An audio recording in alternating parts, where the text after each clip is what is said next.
L'objectif de notre rencontre, c'était de faire le point sur l'accord intervenu entre le gouvernement et nous lors de la dernière grève, sur le point sécuritaire, qui était le premier point de notre revendication. Il était convenu que le gouvernement allait envoyer un certain nombre d'éléments pour assurer la sécurité des juridictions et des magistrats à partir du 15 janvier 2019.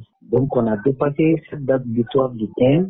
Nous avons vérifié sur le terrain, nous avons compris que le gouvernement n'a pas honoré ses engagements sur ce point. Donc nous pensons que les engagements sont faits pour être respectés. C'est pourquoi nous avons dit que nos militants qui se sentent en insécurité, on leur demande de rallier Bamako jusqu'à ce que le gouvernement sécurise leur endroit. Parce que nous savons que nous avons un collègue retenu otage et même dernièrement, il y a des rumeurs le concernant.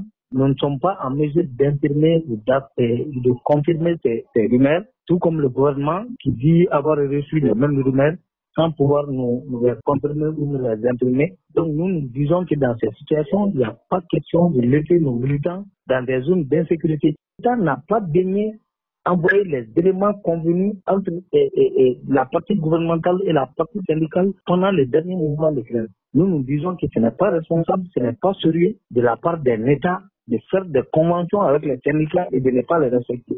En tout cas, nous, syndicats de la magistrature, nous avons décidé de ne plus nous laisser faire. Quand on fait des engagements, c'est pour qu'ils soient respectés. Point barre. Si l'État ne les engage pas, ne les honore pas, on en tire les conséquences. Voilà, nous sommes à ce niveau. Quand vous voyez dans les communiqués, vous avez vu que les syndicats de magistrats déclarent être prêts à faire aboutir leurs revendications légitimes en utilisant tous les moyens légaux. Nous envisageons d'autres actions plus fortes, mais c'est pourquoi nous disons que nous restons ouverts, mais nous sommes déterminés à aller jusqu'au bout de nos revendications. On ne va pas céder un point de ce qui a été convenu entre nous. Donc des actions musclées sont à venir, Inch'Allah.